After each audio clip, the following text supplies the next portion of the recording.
Okay, so today we're doing negative indices, which you should have seen before.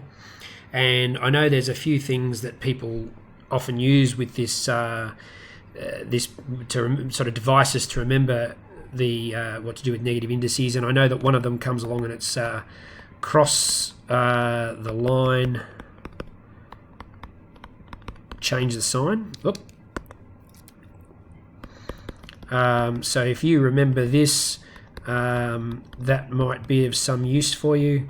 I'm much more happy with explaining the why. So I'll go through that, and at the end, if you've been good, I'll show you some footage of a squirrel drinking out of a milk bottle. So there's something to look forward to for everyone in this particular lesson.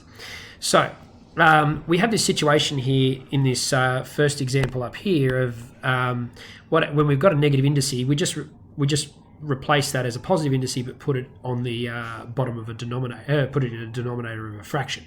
So as you can see the example here, 2 to the negative 3 becomes 1 over 2 to the 3, which becomes 1 over 8. And so I just wanted to quickly go through the why. Why is that the case? Well, let's think about this logically. Let's think about x to the power of 2 divided by x to the power of 5. Now, we know from the last lesson we did reviewing the index laws that this is going to be x to the power of 2 minus 5, which is going to be x to the power of negative 3.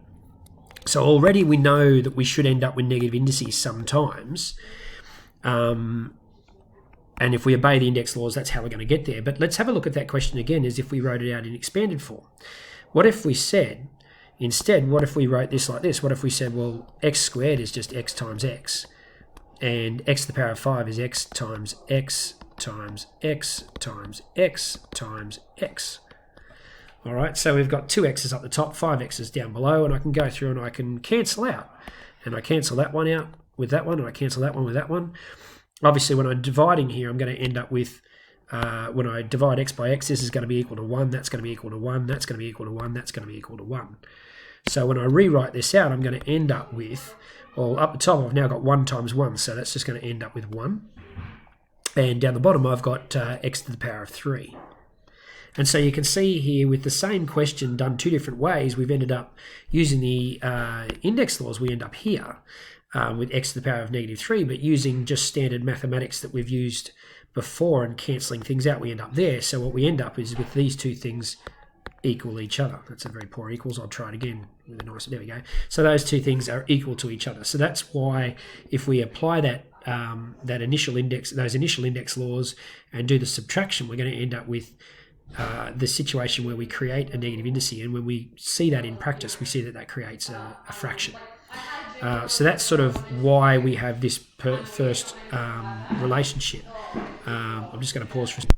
Now, what can confuse some people is this second situation here that I'll mark with the pink highlighter, where when we've got a negative indice in a denominator, we end up with a positive indice. And you can see, actually, I've really make a point of this.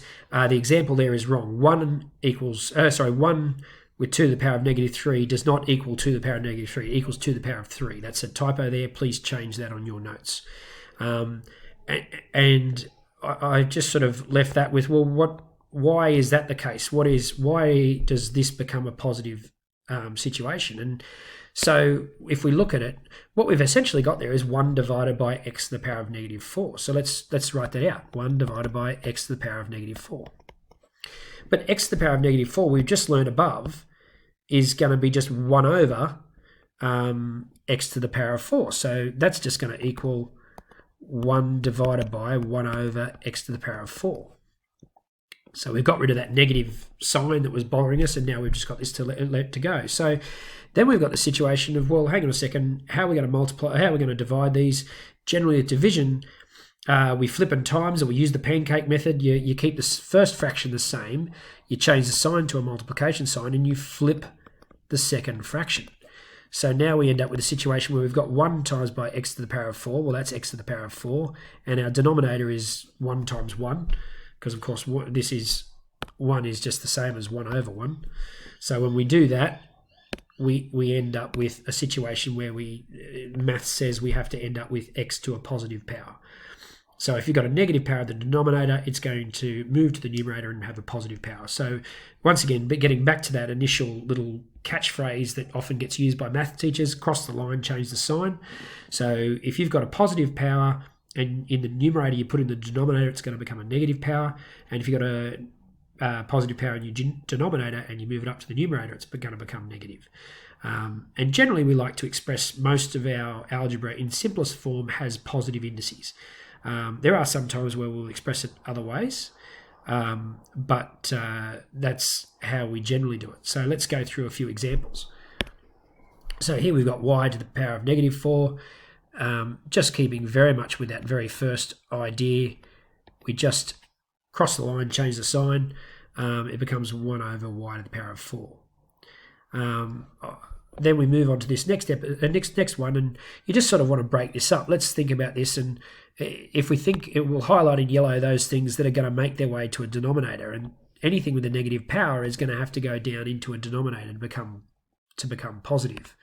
So I can rewrite this, and I can say, well, the 2 and the y squared, we can leave them alone, but this x to the power of negative 3 would be better off being x to the power of 3 in the denominator of a fraction. And z to the power of negative 2, once again, if we put it in the denominator, it's going to have a positive power. There's another typo in this particular lesson. That should be indices, not integers. Just make that change on your sheets. So if we move down into example C, what I just need to do with this one is, to give that a positive index, I'm going to move it across the into the numerator. I don't need to move the 2, it can stay where it is. This is going to become 2x to the power of 2.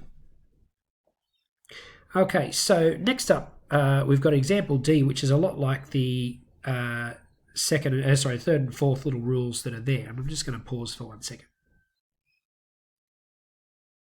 Nope, I'm having trouble pausing. Where's my pause button gone?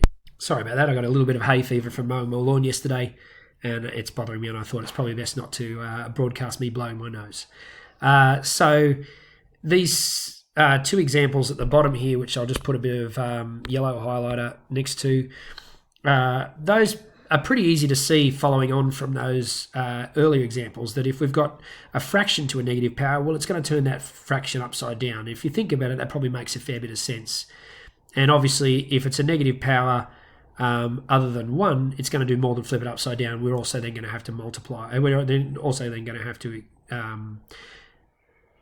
put the fraction to that power. So we'll see how that goes. I think it's one of those things that we're best off doing first. So first of all, with these, let's just get rid of that negative number first. So we'll deal with the negative before we deal with the power of 3.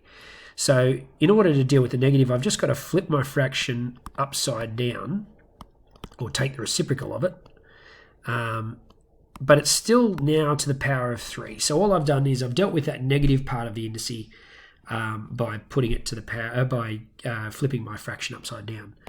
So then as I apply that through, y to the power of 5 times, also to the power of 3, I multiply the indices, so that's going to be 5 times 3, which is 15. Now 5 to the power of 3 is 5 times 5 times 5. 5 times 5 is 25. That times 5 again is 125. And x to the power of 3, then to the power of 3, is going to be x to the power of 3 times 3, which equals 9. Okay, so for our last couple of examples, which are getting rather hard, let's just first deal with the negatives first and then mix everything up. So I can see here that I've got this negative here I've got to deal with in the bottom of this fraction, and I've got a negative in the top of this one which I've got to deal with. So let's deal with those negatives first, then we'll deal with all the other powers and everything else involved. So let's just rewrite that with no negatives in it. So we're going to have x to the power of 3, y to the power of 4. To the power of 4, not times 4. That x to the power of negative 3 is going to find its way up into the numerator and become x to the power of 3. And then underneath that, I'm going to have 5y cubed. That's all that's going to be left down there. And then we're going to be multiplying that by 1 over y cubed x to the power of 2, all to the power of 3. So we've just moved those two across the line and changed the sign. So now let's start expanding all of that. So x to the power of 3 raised to the power of 4, well, that's going to be x to the power of 12. Y raised to the power of 4 is just going to be y to the power of 4. That's going to be multiplied by x to the power of 3. Because it's all multiplication, I can make this all as one fraction now. 1 cubed is just going to be 1, so everything there times 1 is still just going to be 1. And I'm going to be left with 5y cubed multiplied by, we've got y to the power of 3 raised to the third power again, so that's going to be 3 times 3, so y to the power of 9. And then x to the power of 2 raised to the power of 3, that's going to be x to the power of 6. So if I tidy up all the top, I'm going to end up, I've got to add my indices here, and I'm going to have x to the power of 15, y to the power of 4, divided by 5, and I'm going to have x to the power of 6, and y to the power of 3 plus 9 is 12. At this point, I can start cancelling things off. So if I cancel y to the power of 6, I've got to take 6 away from 15. That's going to give me 9. If I cancel again, my apologies. If I cancel again here, I'm going to cancel y to the power of 4, take away 4 from 12, I'm going to be left with 8.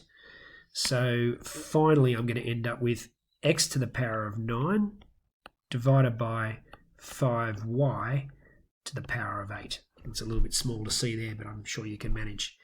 And our final example, once again, I'll deal with the negative indices first and go from there. So we're going to rewrite this one as 2x cubed z to the power of 4 divided by y squared. I'll also at this time flip that second fraction and change it to a multiplication. That might make my job a little bit easier. So I'm going to end up with the y being on top, but also the x to the power of negative 2 is going to slip to the other side. So it's, strangely enough, going to stay where it is. So it's going to be x to the power of 2 because we flipped the fraction over. It's now got that y there, and we've got 4z cubed down the bottom now, and that's all to the power of 2.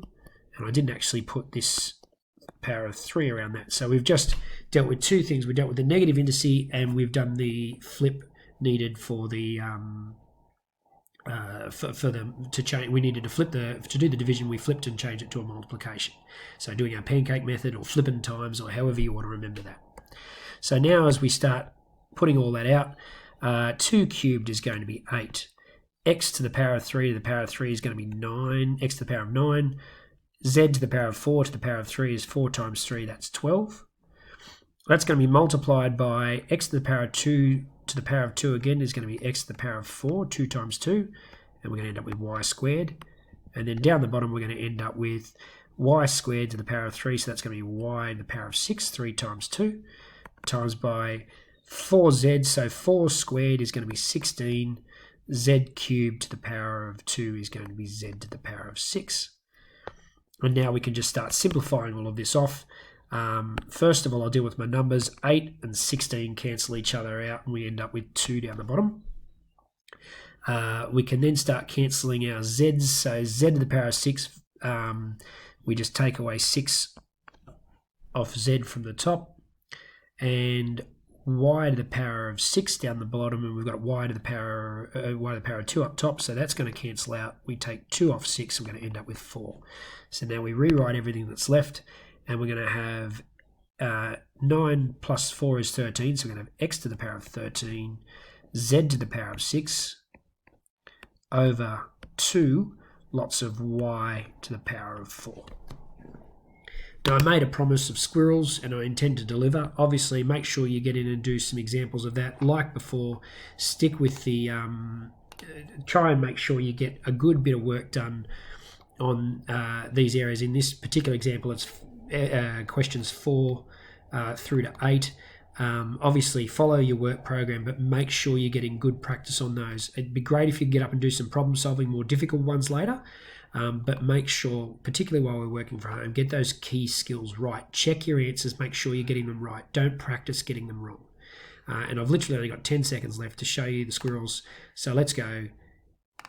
And this is how hard it is to get I don't know if you can hear the audio, but there's a squirrel drinking from a little milk bottle. That's all there is to it. Aren't they the most precious little characters you've ever seen? I don't think you can hear the audio through this, but you know. Poor guy. There's a squirrel It had drinking never been some for milk. years.